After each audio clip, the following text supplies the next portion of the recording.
Dímelo, mi gente, después Leon PR. Estos son 5 preguntas con Joseph Yoyo Diaz. Yoyo, how you doing, brother? Thank you for this opportunity. Oh no, thank you for having me, man. I'm doing well. Fight is a week away, and we did really well this training camp, man. We covered all the bases, and I feel great. I feel great.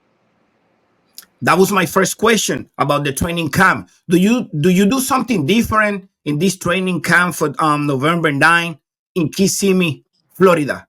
Oh yes, absolutely. I didn't drink any alcohol. Nice. I didn't drink any alcohol, man. I'm 152 days sober now. I feel great. I've been at a isolated facility here in Florida at the White Sands training facility with Pro Box, and I just been here for about 3 4 months now, man. Just really locked in and getting my mind right, getting my mental right, but also getting my body right for my return come next week. So I feel great, man. Everything is going good, man. I thank God for giving me this blessing and this opportunity, and I'm gonna go out there and show the world what I'm all about. How do this great opportunity come with Probox TV?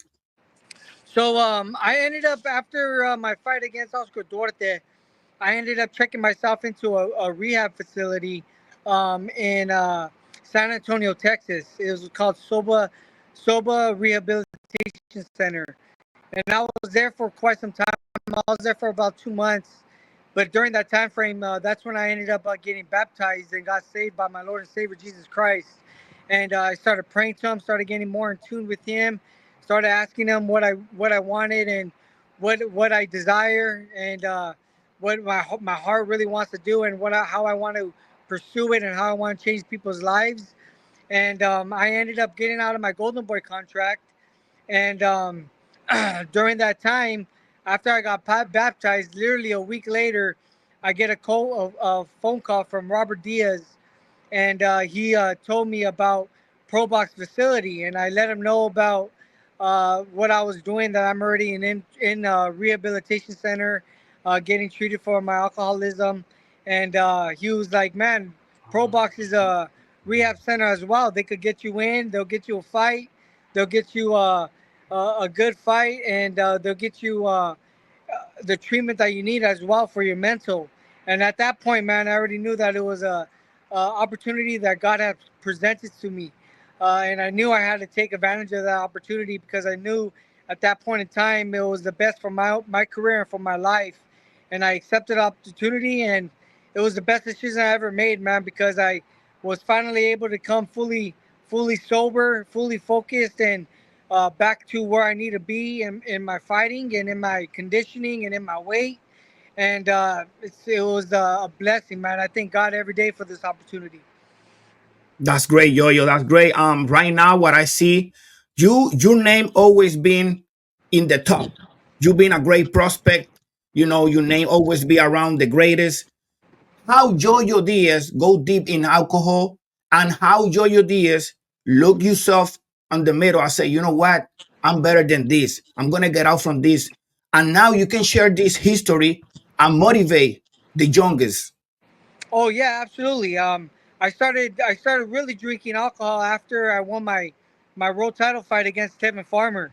After I won my world title fight against Tevin Farmer, um, I had a whole bunch of access to everything, man. I was a star in LA.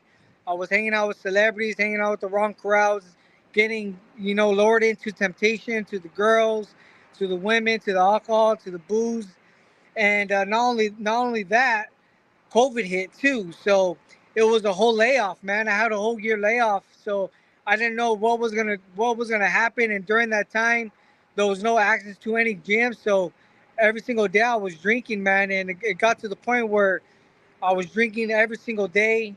Um, I ended up getting to the point, man, where I started having I started needing alcohol in order for me to function, in order for me to live. I would wake up every day so paranoid, having withdrawals, thinking I was gonna die, thinking of all the stuff that I could have had, thinking all this, just a whole bunch of horrible, terrible things in my mind, thinking about committing suicide and stuff. And I would turn to drinking just to calm my nerves, and it was just a vicious cycle that was ruining my life and ruining my career for many, many years, man, after the Tevin Farmer fight. Even for the William Cepeda and for all these other fights, I just couldn't really get that get that get that demon out of me, man. I couldn't really stop that alcoholism because I had so much stuff that was happening in my personal life that would really bombard me and cause me to have so much feelings. And instead of me being the stronger man, and now that I'm more aware and giving my feelings to my Lord and Savior and letting Him bless me and giving Him all my worries and stuff, I would take it on my own and I would try to drink to just calm my nerves and stuff, and it was just a vicious cycle, man. And after the Oscar Duarte fight, man, that's when I really was just like, man, you know what? I have two kids now, man. I have a newborn daughter that is 11 months, and my son that is 3 years old. And I looked in the mirror and I was like, man, I'm not gonna go out like this, man. I'm not gonna go out, in jail, or my kids looking at me thinking that I was alcoholic, or thinking that I could have been, or how I could have been. I could really change myself, and I ended up saying, you know what, man, I'm really going to check myself into a rehab center and get myself right, not only for myself but for my kids. And that's what I did, man. Right now it's a sacrifice.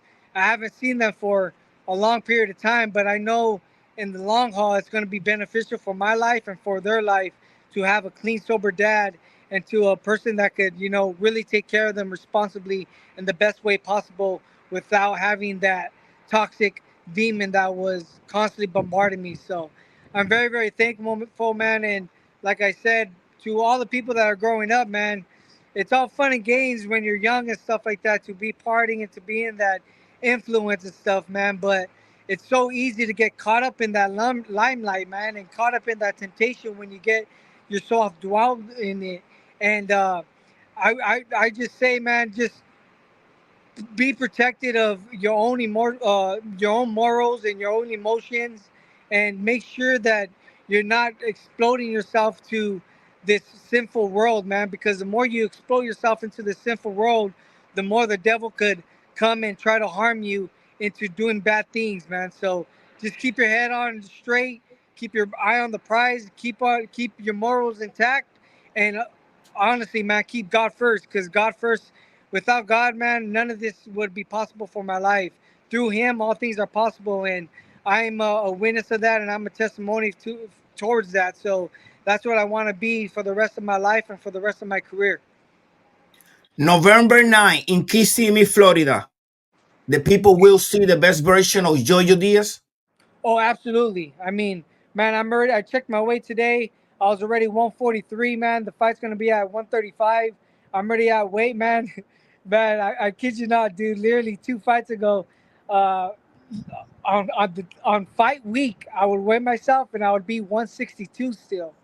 Just all dehydrated, not making weight right, having all the processed sugars and the processed foods that I was eating because I was drinking still on me and stuff, man. But my mind and my heart, I was a heart of a lion, man.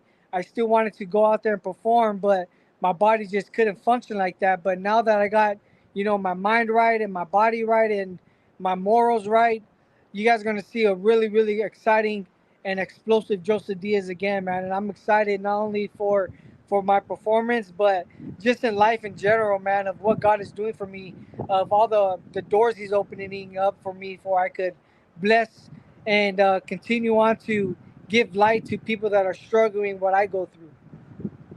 Can you talk to me about your opponent, Joandri Salinas? He's a Cuban. Can you tell the people more about him? Yeah, it was unfortunate that Nicholas Walters ended up pulling out due to a hand injury. I was really looking forward to that fight. I know that the boxing community was looking forward to that fight too. It would have been a really good fight, but he ended up pulling out. But we got another dangerous opponent, Joandre Salinas. He has 23 wins or something like that, 16 KOs, 2 losses, and he's never been stopped before. So he's still a dangerous fighter. He's a good boxer.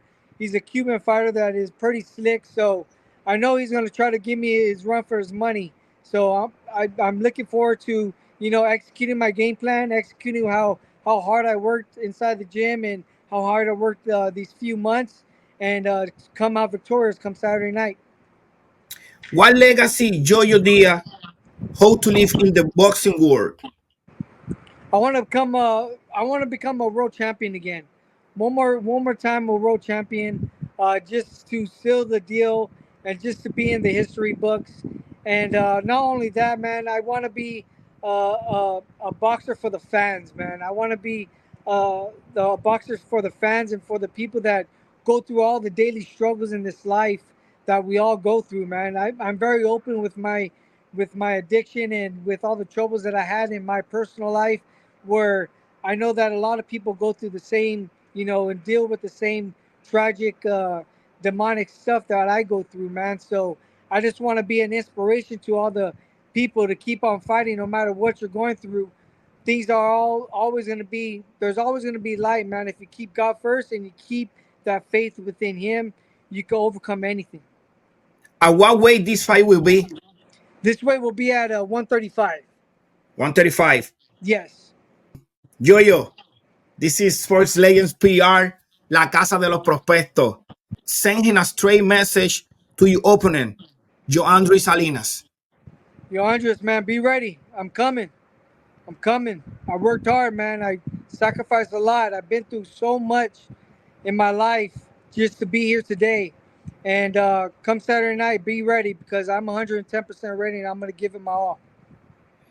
The comeback The of Jojo comeback, Diaz. baby. Invite all you people that come and support you this November 9 live in Pro Box TV Yeah, from directly from Kissimmee, Orlando, Florida. Kissimmee. that's right. That's right. And for all my Mexican fans, I know I'm Mexican American. I don't speak Spanish that much. I know I need to learn it, but I just want to say gracias a todos por su apoyo. Estoy muy fuerte para mi pelea.